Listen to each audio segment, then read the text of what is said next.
और बड़ी खबर जान लीजिए आप। बीजेपी से निलंबित नेता नुपुर शर्मा को देश की सबसे बड़ी अदालत सुप्रीम कोर्ट ने कड़ी फटकार लगाई है। इस वक्त की बड़ी खबर, बीजेपी से निलंबित नेता नुपुर शर्मा को सुप्रीम कोर्ट ने फटकार लगाई। सुप्रीम कोर्ट ने कहा है, आपकी वजह से देश का माहौल बिगड़ा है, आपने देर से माफी मांगी और वो भी शर्त के साथ कि अगर किसी की भावना आहत हुई तो बयान वापस लेती हूं। हम सीधे रुख करते हैं, मेरे साथ मेरे सहयोगी अंकित गुप्ता इस वक्त मौजूद है। जरा जानते हैं अंकित गुप्ता की तरफ से ये पूरा मामला क्या है, किसकी याचिका जिस पर सुप्रीम कोर्ट की तरफ से ये बात कही गई है। अंकित, रोमाना, ये याचिका नुपुर शर्मा की है। नुपुर शर्मा ने कोर्ट में याचिका दायर कर सुप्रीम कोर्ट में याचिका दायर कर कहा था कि उनके खिलाफ देश भर में मामले दर्ज किए जा रहे हैं और उनको जान से मारने की धमकी मिल रही है, रेप जैसी जो है धमकियां मिल रही हैं। लिहाजा जरूरी है कि देश भर में अलग अलग जो मामले दर्ज किए जा रहे हैं उन मामलों की सभी सुनवाई सुप्रीम कोर्ट के में ही होनी चाहिए या दिल्ली ट्रांसफर कर दी जाए। तो उस पर जो सुप्रीम कोर्ट ने कहा है,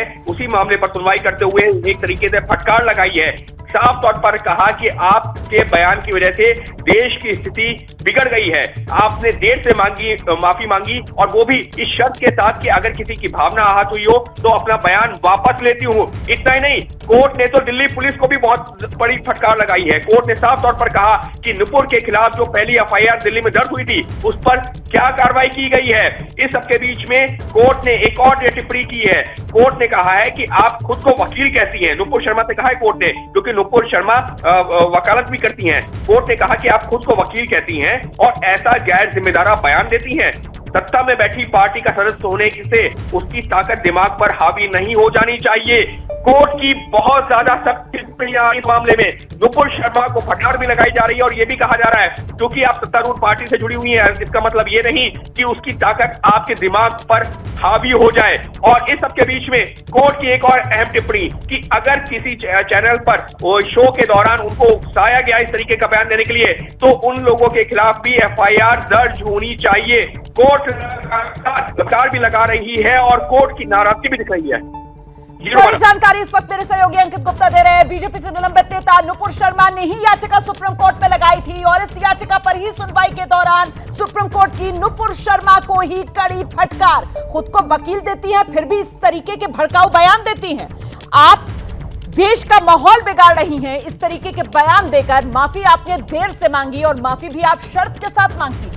ये तमाम बातें जो सुप्रीम कोर्ट की तरफ से कही गई हैं। इतना ही नहीं, जिस तरीके से अंकित गुप्ता जानकारी दे रहे हैं, सुप्रीम कोर्ट की तरफ से दिल्ली पुलिस को भी कटघरे में खड़ा कर दिया गया। इस सब के बाद अंकित गुप्ता, क्या लग रहा है, क्या आगे चलकर इस पूरे मामले में नुपुर शर्मा की गिरफ्तारी अब संभव हो सकती है? माना जिस तरीके से सुप्रीम कोर्ट की फटकार है, निश्चित तौर पर अब नुपुर शर्मा की मुश्किलें और ज्यादा बढ़ गई हैं क्योंकि सुप्रीम कोर्ट ने दिल्ली पुलिस को भी कटघरे में खड़ा किया है कि जब पहली एफआईआर दर्ज हो गई थी तो उसके बाद ही क्या कार्रवाई की गई। दिल्ली पुलिस के लिए भी जवाब देना मुश्किल होगा क्योंकि दिल्ली पुलिस ने इस मामले में एफआईआर तो जरूर दर्ज कर ली लेकिन अब तक उस तरीके की कोई कार्रवाई नहीं देखने को मिली है। हालांकि दिल्ली पुलिस लगातार ये कह रही है कि हम जो है जांच को आगे बढ़ा रहे हैं, जो भी उचित कार्रवाई होगी की जाएगी। लेकिन कोर्ट की नाराजगी इसी चीज को लेकर के है कि एफआईआर दर्ज करने के बाद क्या किया गया। लेकिन उससे बड़ी अगर टिप्पणी मैं बात करूं तो रोमाना, जिस तरीके से कोर्ट ने भी इसको गंभीरता से लेते हुए कहा है कि आपके चलते देश की स्थिति बिगड़ी हुई है। ये अपने आप में बहुत बड़ी जो है टिप्पणी है कोर्ट की, क्योंकि कोर्ट के सामने भी इस तरीके की लगातार जानकारी आ रही है कि देश में जगह जगह किस तरीके से विरोध प्रदर्शन हो रहे हैं और सिर्फ देश ही नहीं, अंतर्राष्ट्रीय स्तर पर भी भारत को जो शर्मिंदगी का सामना करना पड़ा है। कई देशों ने इसको लेकर के भारतीय दूतावासों को और भारतीय जो राजनयिक है उनको तलब किया था। तो कोर्ट के सामने भी सारी जानकारी थी और इसी वजह से कोर्ट ने इस तरीके साफ तौर पर कहा है कि आपके चलते देश की स्थिति बिगड़ी हुई है, आपने माफी मांगी वो भी सशर्त और इसको मंजूर नहीं किया जा सकता। साफ तौर पर दिल्ली पुलिस को भी कटघरे में खड़ा किया है लेकिन उससे ज्यादा फटकार लगाई है नुपुर शर्मा को और कोर्ट ने इस वजह से भी फटकार और ज्यादा लगाई है क्योंकि नुपुर शर्मा खुद को पेशे से वकील बताती है और कोर्ट ने कहा है कि सत्तारूढ़ पार्टी से जुड़े होने का मतलब ये नहीं कि उसकी ताकत आपके दिमाग पर हावी हो जाए। जी बिल्कुल, बहुत सख्त टिप्पणी है ये देश की सबसे बड़ी अदालत सुप्रीम कोर्ट की। आपको जरा गौर से एक बार फिर से इस खबर को सुनना चाहिए। बीजेपी से निलंबित नेता नुपुर शर्मा पर सुप्रीम कोर्ट की सख्त टिप्पणी। सुप्रीम कोर्ट ने फटकार लगाई है नुपुर शर्मा को। सुप्रीम कोर्ट ने नुपुर शर्मा से कहा है कि आपकी वजह से देश में हालात बिगड़े हुए हैं, आपने देर से माफी मांगी, आपने शर्त के साथ माफी मांगी, आपने ये कहते हुए माफी मांगी कि अगर किसी की भावना आहत हुई हो तो मैं बयान वापस लेती हूं। इतना ही नहीं, अदालत की तरफ से यह भी कहा गया कि अगर आप सत्ताधारी पार्टी से जुड़ी हुई हैं तो फिर सत्ता का नशा सर पर नहीं चढ़ना चाहिए। और इतना ही नहीं, सुप्रीम कोर्ट ने दिल्ली पुलिस को भी फटकार लगाई है। दिल्ली पुलिस को भी आड़े हाथों लेते हुए अदालत की तरफ से पूछा गया है कि नुपुर के खिलाफ पहली एफआईआर में दिल्ली में दर्ज हुई थी तो फिर उस पर अभी तक आपने क्या कार्रवाई की है। हम सीधे रुक करते हैं, मेरे साथ मेरे सहयोगी अंकित गुप्ता पल पल का अपडेट हम तक पहुंचा रहे हैं। अंकित, क्या अभी भी सुनवाई जारी है? जी बिल्कुल, अभी भी सुनवाई जारी है और अब नुपुर शर्मा के वकील अपनी जो दलील रख रहे हैं। नुपुर शर्मा के लिए वरिष्ठ वकील मनिंदर सिंह पेश हो रहे हैं। उन्होंने कहा है कि जब ये डिबेट चल रही थी जिसमें नुपुर शर्मा ने बयान दिया था, जिस पर जो है ये पूरा विवाद खड़ा हुआ है, तो वो टीवी पर कुछ दूसरे पैनलिस्ट बार बार शिवलिंग के बारे में अपमानजनक बातें कर रहे थे। नुपुर का किसी धर्म का अपमान करने का कोई इरादा नहीं था। यानी कि वो ये बताने की कोशिश कर रहे हैं कि नुपुर शर्मा ने ये बयान दिया तो क्यों दिया, क्योंकि उनको उकसाया जा रहा था। शिवलिंग को लेकर के लगातार आपत्तिजनक बातें की जा रही थी और नुपुर शर्मा का वो इरादा नहीं था कि वो किसी दूसरे धर्म का अपमान करें। और अब दूसरी दलील दी है नुपुर शर्मा के वकील ने कि अगर कोर्ट का ये नजरिया है तो अभिव्यक्ति की स्वतंत्रता बेमानी हो जाएगी। यानी कि वो ये कह रहे हैं कि देखिए, आपके पास में अभिव्यक्ति की स्वतंत्रता का एक अधिकार मिला हुआ है, अगर कोर्ट इस तरीके से इंटरवीन करेगा तो ये बेमानी हो जाएगी। अब कोर्ट की एक अहम टिप्पणी, इस स्वतंत्रता के साथ जिम्मेदारी भी जुड़ी हुई है। यानी कि आप अभिव्यक्ति की स्वतंत्रता के नाम पर कोई भी बयान नहीं दे सकते, कुछ भी नहीं कर सकते, उसके साथ एक जिम्मेदारी भी जुड़ी हुई है। अब जो मनिंदर सिंह है, नुपुर शर्मा के वकील, वो कह रहे हैं कि दिल्ली, मुंबई, नागपुर, जम्मू कश्मीर समेत कई जगहों पर एक जैसी एफआईआर दर्ज हुई। कोर्ट पहले भी इस तरह के मामलों में सभी एफआईआर को एक साथ जोड़ता रहा है, ऐसा ही इस मामले में भी होना चाहिए। यानी कि वो क्या कह रहे हैं, वो ये कह रहे हैं कि देश भर के अलग अलग राज्यों में जो एफआईआर दर्ज हुई है ना, उनको एक साथ रखा जाए। भले ही दिल्ली में सब पर सुनवाई हो जाए, लेकिन अलग अलग राज्यों में नहीं होनी चाहिए। यानी कि नुपुर शर्मा की यही मुख्य मांग भी है। उनका ये कहना है कि इस मामले में जो अलग अलग राज्यों में एफआईआर दर्ज की गई है उनको एक साथ रखा जाए और एक ही जगह पर सुनवाई हो जाए। तो मतलब इससे पहले अदालत की तरफ से जब फटकार लगाई गई नुपुर शर्मा को, उनके वकील की तरफ से अभिव्यक्ति की आजादी के अधिकार की दलील रखी गई, उसको अदालत ने सिरे से खारिज कर दिया ना, ये कहते हुए कि साहब अभिव्यक्ति की आजादी के अधिकार के साथ जिम्मेदारी भी आती है। और ये सुनने के बाद जज साहब से अब नुपुर शर्मा के जो वकील हैं वो दोबारा से मुख्य याचिका पर आ गए और कह रहे हैं कि साहब जितनी अलग अलग एफआईआर हो रही है उन सबको आप क्लब कर दीजिए। यही हो रहा है अदालत में, अंकित गुप्ता? जी बिल्कुल, साफ तौर पर यही हो रहा है और समझा भी जा सकता है, क्योंकि नुपुर शर्मा जो कोर्ट पहुंची थी उन्होंने यही कहा है कि उनके खिलाफ जो अलग अलग मामले दर्ज हैं उनको जो है सबको एक साथ रखना चाहिए। लेकिन जिस तरीके से कोर्ट में याचिका दी गई वो जो है उस पर कोर्ट ने काफी गंभीरता से लिया है। कोर्ट ने साफ तौर पर कहा कि ठीक है, आप हमारे पास तो आ गए, लेकिन आपको अपने जो बयान को लेकर के जिस तरीके से माफी मांगी जानी चाहिए थी वो नहीं मांगी गई। आपने सशर्त माफी मांगी और आपके इस बयान की वजह से किस तरीके का हालात बने हैं, यानी कि कोर्ट भी इस बारे में जो पूरी जानकारी रखता है और इसी वजह से और अंकित ये जो अदालत की टिप्पणी आई है कि साहब आपकी वजह से देश का माहौल बिगड़ा है, मतलब एक तरीके से अदालत ने ये बात कहते हुए इस बात पर मोहर लगा दी है कि जो नुपुर शर्मा का बयान था, जो टिप्पणी थी, वो भड़काऊ थी, वो विवादित थी। इस बात पर मोहर सुप्रीम कोर्ट की तरफ से लगा दी गई है। जी निश्चित तौर पर सुप्रीम कोर्ट की जो टिप्पणी है वो यही इशारा कर रही है कि नुपुर शर्मा का बयान विवादित था और इसी वजह से इस तरीके का माहौल बना है। और कोर्ट की जो है नाराजगी भी इसी चीज को लेकर के है कि दिल्ली पुलिस ने भी कोई कार्रवाई नहीं की और उसके अलावा जो है जिस तरीके से माहौल चर्चा है, नुपुर शर्मा को भी जो मांगी थी नहीं मांगी गई। इतना ही नहीं, कोर्ट ने तो ये भी कहा है कि जिस तरीके से अगर किसी डिबेट में कहीं पर उकसाने वाला भी कोई काम हुआ भी है तब भी वहां पर जो भी थे उनके खिलाफ भी कार्रवाई होनी चाहिए। तो कुल मिलाकर के जिस तरीके से अदालत फटकार लगा रही है वो काफी गंभीर है। इस पूरे मामले में नुपुर शर्मा के लिए भी एक जो है कड़ा झटका कहा जाएगा। बिल्कुल, जो बात आप कह रहे हैं कि साहब ये दलील नुपुर शर्मा के वकील की तरफ से भी दी गई ना अदालत के सामने कि वो एक डिबेट में हिस्सा ले रही थी, रॉ में बहकर उन्होंने इस तरीके का बयान दे दिया, उनकी मंशा नहीं थी किसी धर्म का अपमान करने की। और ऐसे में जब सुप्रीम कोर्ट की तरफ से कहा जा रहा है कि अगर एंकर ने भड़काया तो फिर उन पर भी केस हो, तो कुल मिलाकर क्या लगता है आपको, दिल्ली पुलिस को भी फटकार लगी है इस मामले में? अब जांच का दायरा क्या बढ़ सकता है दिल्ली पुलिस की तरफ से, अंकित गुप्ता? ये निश्चित तौर पर सबके बीच में एक और अपडेट आई है। जो नुपुर शर्मा के वकील है उनका ये कहना है कि ये एक मामले में सिर्फ एक ही एफआईआर हो सकती है, जो पहले एफआईआर हो चुकी है उसी को माना जाना चाहिए। इस बात को हाईकोर्ट में रख सकते हैं। अब कोर्ट ने कहा है कि अगर ऐसा मामला है तो आप हाईकोर्ट जाइए, हाईकोर्ट में बात रखिए जाके।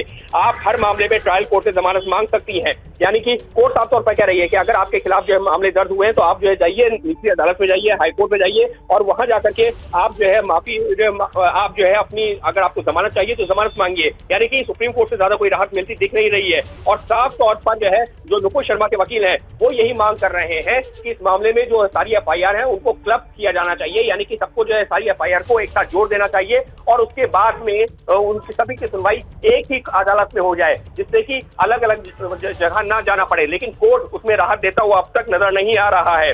कोर्ट की एक और अहम टिप्पणी आई है। कोर्ट ने कहा है कि दिल्ली में दर्ज एफआईआर में क्या हुआ, वहां तो शायद आपके लिए पुलिस ने रेड कारपेट बिछा रखा है। रोमाना बहुत बड़ी टिप्पणी है, ये बहुत बड़ी टिप्पणी है। सुप्रीम कोर्ट की तरफ से कहा जा रहा है कि साहब दिल्ली में जो एफआईआर दर्ज हुई थी नुपुर शर्मा के खिलाफ उसमें क्या हुआ। सुप्रीम कोर्ट ये कह रहा है कि साहब पुलिस ने शायद उस मामले में आपके लिए रेड कारपेट बिछा रखा है। समझ रहे हैं आप इस टिप्पणी की गंभीरता को? जी अंकित बताइए। जी बिल्कुल रुमाना, ये बहुत बड़ी टिप्पणी है क्योंकि कोर्ट ने दिल्ली पुलिस के कंडक्ट के ऊपर भी सवाल उठा दिए हैं, दिल्ली पुलिस की जांच के ऊपर भी सवाल उठा दिए। कोर्ट ने कहा कि जिस तरीके से दिल्ली में एफआईआर दर्ज हुई, इतनी गंभीर धाराओं में एफआईआर दर्ज हुई, वहां तो शायद दिल्ली पुलिस ने आपके लिए रेड कारपेट बिछा रखा है। कोर्ट से अमूमन पुलिस के लिए, प्रशासन के लिए इस तरीके की कम टिप्पणियां आती हैं, तभी ऐसी टिप्पणियां आती हैं जब वाकई में कोर्ट को लगता है कि पुलिस की जांच सही दिशा में नहीं जा रही है, जांच एजेंसी की जांच सही दिशा में नहीं जा रही है। और इसी वजह से कोर्ट की यह टिप्पणी अपने आप में काफी अहम हो जाती है। नुपुर शर्मा के लिए सुप्रीम कोर्ट से भी मुश्किलें कम होती नहीं दिख रही हैं, क्योंकि वो तो यहां पर आई हैं ये सोच करके कि उनको राहत मिलेगी, या राहत भी इस सेंस में कि देश के अलग अलग राज्यों में जो मामले चल रहे हैं उनको एक जगह क्लब करके दिल्ली ट्रांसफर कर दिया जाएगा। कुल मिलाकर अंकित गुप्ता, नुपुर शर्मा सुप्रीम कोर्ट पहुंची थी कि किसी तरीके की राहत उनको मिल जाए। जो अलग अलग एफआईआर देश भर में उनके खिलाफ दर्ज हो रही है उन सबको क्लब करके दिल्ली ले आया जाए। लेकिन उनकी इस याचिका पर यहां पर फटकार न सिर्फ नुपुर शर्मा को बल्कि लपेटे में सीधे सीधे अदालत ने दिल्ली पुलिस को भी ले लिया है। और जो दलील नुपुर शर्मा के वकील की तरफ से दी गई थी कि साहब उन्होंने किसी धर्म का अपमान करने की नीयत से नहीं बल्कि एक शो के दौरान भावनाओं में बहकर इस तरीके का बयान दे दिया, तो अगर उकसाया गया तो फिर उन तमाम लोगों को भी एक्शन के घेरे में क्यों नहीं लिया जा रहा। कुल मिलाकर जांच का दायरा यहां से अब ऐसा लग रहा है कि बढ़ेगा। अंकित गुप्ता, निश्चित तौर पर रोमाना, क्योंकि ये बात किसी और ने नहीं कही, सुप्रीम कोर्ट ने कही है। क्योंकि सुप्रीम कोर्ट में क्या दलील दी गई थी नुपुर शर्मा की तरफ से कि देखिए शिवलिंग का अपमान किया जा रहा था, वहां पर भड़काऊ बयान दिए जा रहे थे और नुपुर शर्मा ने भी उसी के रिस्पॉन्स में ये अपना बयान दिया और किसी धर्म के अपमान करने का उनकी मंशा नहीं थी। और अभिव्यक्ति की स्वतंत्रता की जो बात की गई है तो सुप्रीम कोर्ट ने भी साफ तौर पर कहा कि अभिव्यक्ति की स्वतंत्रता अपनी जगह है, लेकिन उसके भी एक दायरा होना चाहिए। यानी साफ तौर पर अब जिस डिबेट पे नुपुर शर्मा जिसका हिस्सा थी वहां पर अगर एंकर की तरफ से भड़काया गया हो या जो पैनलिस्ट थे अगर उन्होंने किस तरीके से आपत्तिजनक बयान दिया हो तो अब इस मामले में वो सभी लोग आ सकते हैं, क्योंकि सुप्रीम कोर्ट ने साफ तौर पर कहा कि उन लोगों के खिलाफ क्या कार्रवाई की गई और जिस तरीके से दिल्ली पुलिस को कटघरे में खड़ा किया गया है सुप्रीम कोर्ट के द्वारा इस पूरी जांच को लेकर के, वो साफ तौर पर दिखाता है कि दिल्ली पुलिस की भूमिका भी सुप्रीम कोर्ट में कटघरे में आ गई है। और सुप्रीम कोर्ट की यह टिप्पणी कि यहां तो ऐसा लगता है कि आपके लिए दिल्ली पुलिस ने रेड कारपेट बिछा रखा है, यह टिप्पणी अपने आप में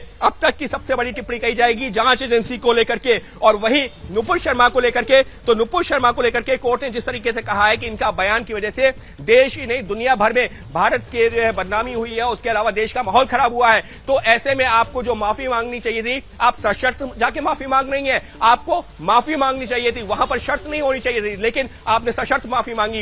तो नुपुर शर्मा को लेकर भी जो कोर्ट ने टिप्पणी तो की है, लेकिन उससे ज्यादा दिल्ली पुलिस के रोल के ऊपर कि अगर एफआईआर दर्ज हो गई थी तो अब तक क्या कार्रवाई हुई, क्यों दिल्ली पुलिस ने इस मामले में रेड कारपेट बिछा रखा है। रेड कारपेट शब्द का बड़ी जानकारी अंकित गुप्ता दे रहे हैं। नुपुर शर्मा के वकील की तरफ से अभिव्यक्ति की आजादी वाली दलील जो दी गई वो नहीं चली, नुपुर शर्मा के वकील की तरफ से एक्शन के रिएक्शन में बयान दिया गया, ये दलील भी अदालत की तरफ से खारिज कर दी गई। कुल मिलाकर अदालत की तरफ से नुपुर शर्मा को कड़ी फटकार लगाई गई और सिर्फ नुपुर शर्मा को ही नहीं बल्कि दिल्ली पुलिस की कार्रवाई को लेकर भी अदालत ने दिल्ली पुलिस को कटघरे में खड़ा कर दिया। यहां तक अदालत की तरफ से कहा गया कि दिल्ली पुलिस ने आपके लिए रेड कारपेट बिछा रखा है। नुपुर शर्मा को फटकार लगाते हुए अदालत की तरफ से कहा गया आपकी वजह से देश का माहौल बिगड़ा है। मतलब कुल मिलाकर अदालत की तरफ से कहा जा सकता है नुपुर शर्मा की इस टिप्पणी को भड़काऊ माना गया, विवादित माना गया। नुपुर शर्मा ने वक्त रहते माफी नहीं मांगी, माफी भी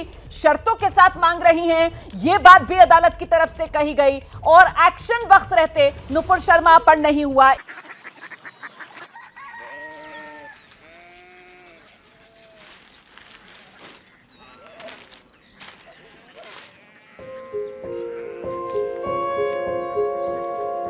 बाबा बाबा कोरिया सिटी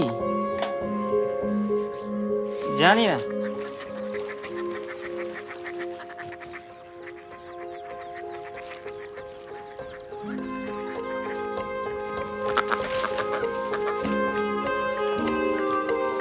कोरिया सिटी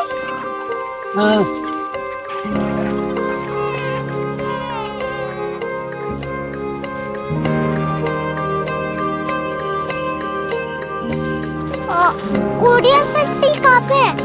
शहर अंग्रेजी लगे हैं।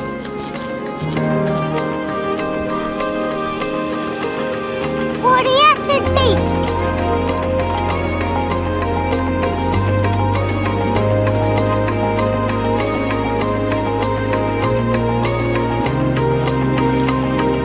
वो बहुत दूर है।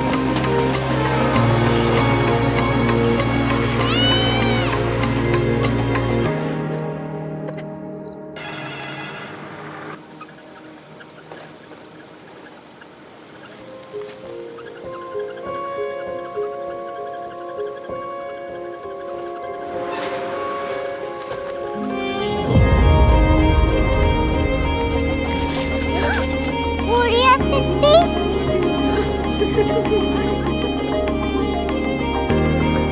दुनिया को कुछ लोग बड़े होते हैं। कोरिया सिटी कहाँ है? प्रोफेसर साहब को पता होगा। हो ये छोटा वाला ग्लोब लगता है और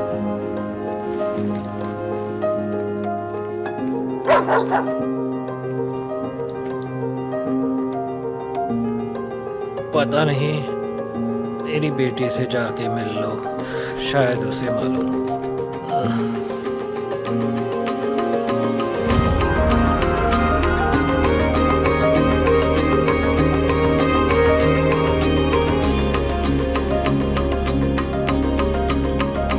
हाय,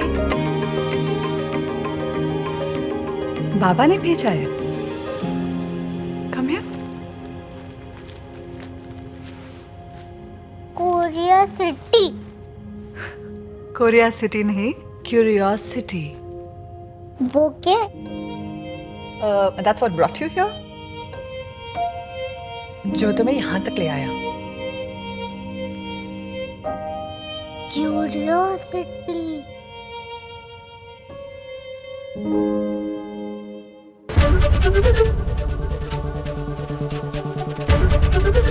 एबीपी न्यूज आपको रखे आगे।